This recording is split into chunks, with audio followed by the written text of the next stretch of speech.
Hey guys, welcome to Chapter 18 and Topic 1. This chapter we have 3 topics. In this first topic we're going to talk about the cell cycle and how it is controlled.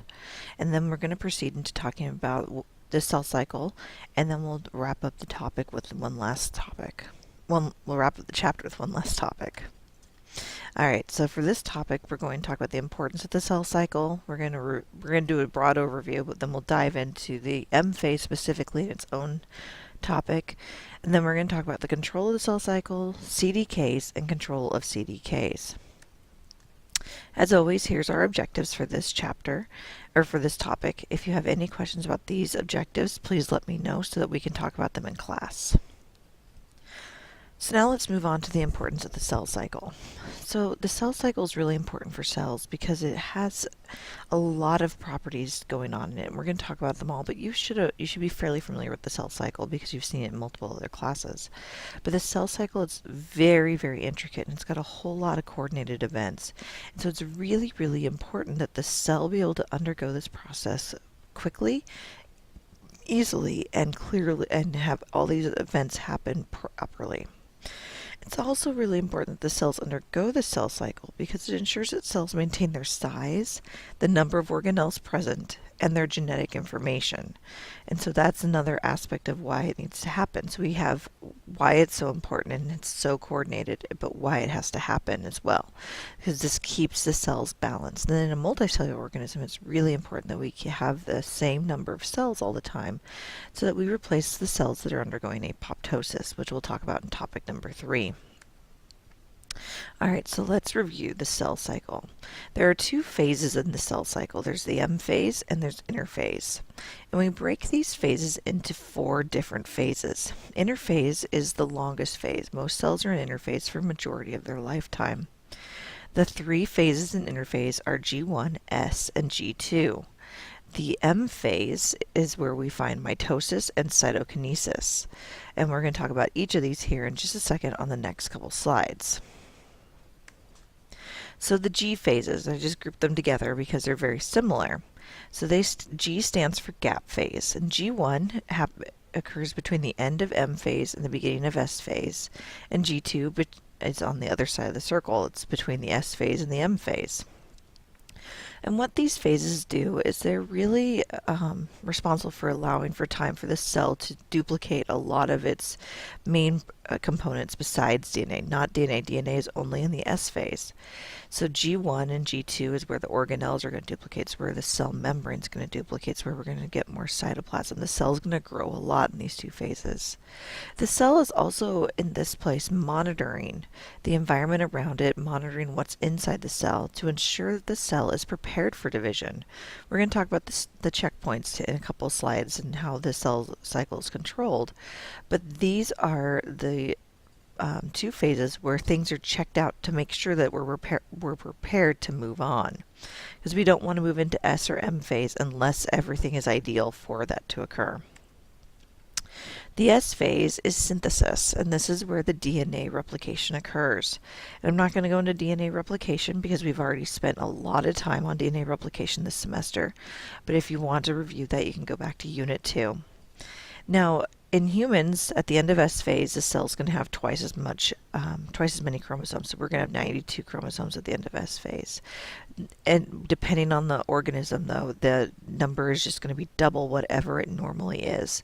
So remember, from the end of S phase all the way up until cytokinesis, the cell now has double the DNA. M phase, this is the phase that you know as mitosis. And M phase actually is mitosis and cytokinesis. It is both of these processes. And it's only a very small section of time. It occurs really, really quickly, and it goes through the phases that we're going to review in topic 2 for this chapter. And the product of M phase is 2 identical daughter cells, as you should know. And so that's what the purpose of M phase is. And we're going to go through all these in the next topic, because the next topic is dedicated only to the M phase.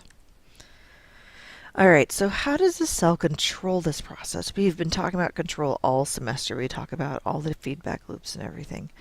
And it's important that we understand that the cell doesn't just uncontrollably divide, unless we're talking about cancer cells or something that's gone wrong. And the cell cycle is controlled through a series of checkpoints, and you can see some of these checkpoints here on this slide. And what it is that each of these times when the cell reaches the end of each of these phases, the checkpoint is either triggered or it's not, and it's arrests the cell cycle at that point. And it's really, really important that the cell does not move on until it's ready. And so that's why we have to have these checkpoints. Now, something that's important to know is that G1 is the only one that's going to be triggered by, that can be triggered by environmental factors. G1 is the one that will say, is there enough nutrients in the environment? Is it the correct environment? Should we be putting our energy into cell division? And so there's a lot of energy that goes into this process, and it's not something that the cell wants to go through easily and quickly and just for the heck of it. They want to make sure that it's the right time for it. So let's look at how these checkpoints are triggered. So the cell cycle is controlled by something known as the CDK cyclin complex. The CDK is a cyclin-dependent kinase, and you can see that here on the slide. And cyclin-dependent kinases, or CDKs, they must be bound to a cyclin in order for them to become active. CDKs on their own are not active enzymes.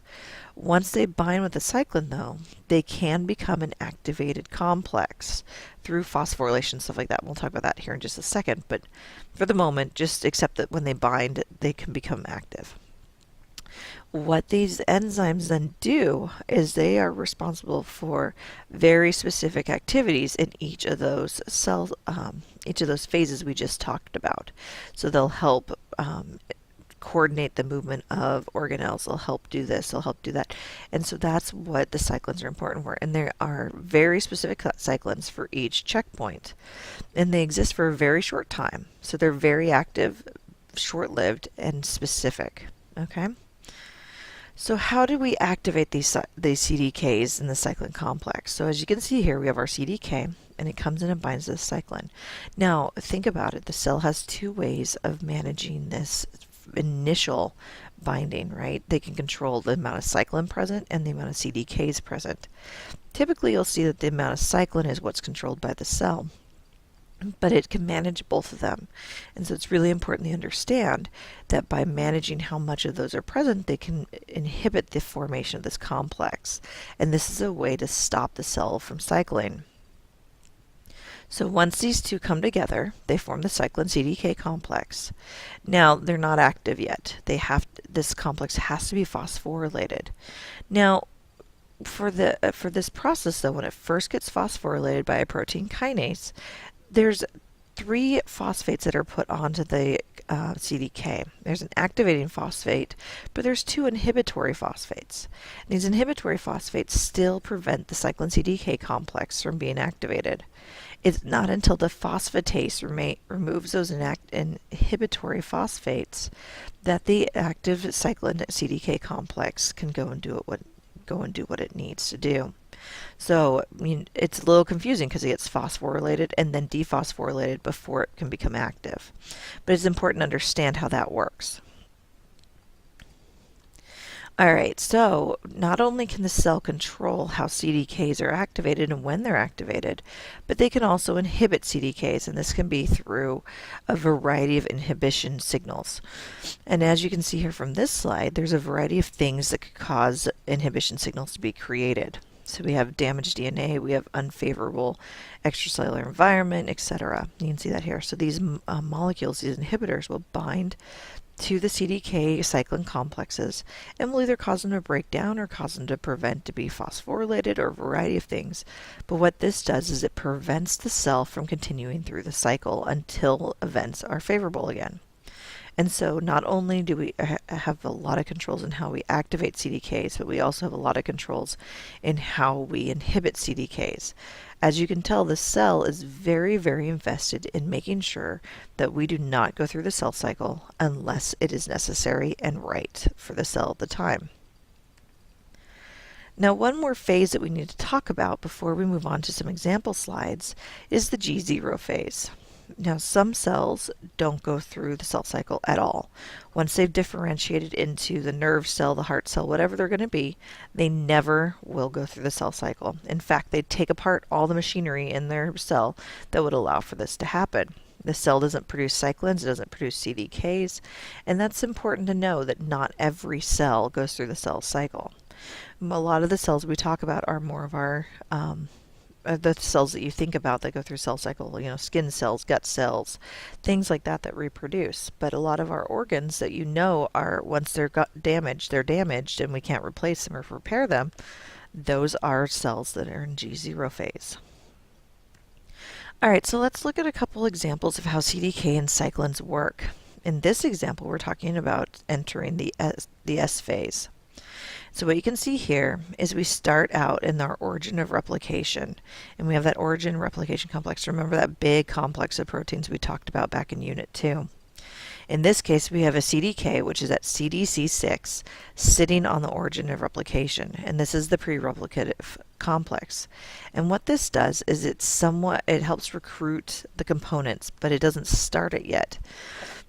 Once the SCDK is activated, it will trigger the other proteins and everything to show up and take that CDC6 apart so that then the rest of the replication can continue. So it sits there and it helps prevent it from occurring until SCDK triggers that is no longer needed, breaks it down, and then we can move on to the assembly of the replication fork and completion of the DNA replication. So this is an example of how SCDK works. Now remember, I told you that each of the CDKs are really specific. They only work for certain phases. And there's a list of them in your book if you're interested, but they all just have specific ones. Let's look at how G1 phase is controlled from DNA damage, though. So here's another example. So in this case, the cell is damaged, and so we don't want to go through G1 phase. We don't want the cell to cycle anymore. So the DNA is damaged, and there's the activation of the protein kinases that will phosphorylate this protein known as P53. And P53 is responsible for inhibiting this process. So P53 gets phosphorylated.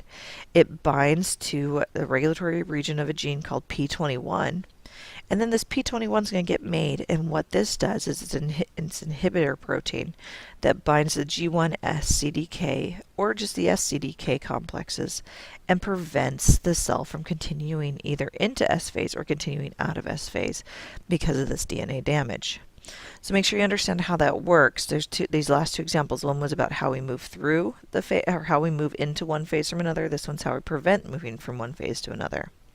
So this is the end of topic 1. When you're ready, let's go ahead and move on to topic 2, where we're going to talk about where we're going to focus all the way on only on the M phase.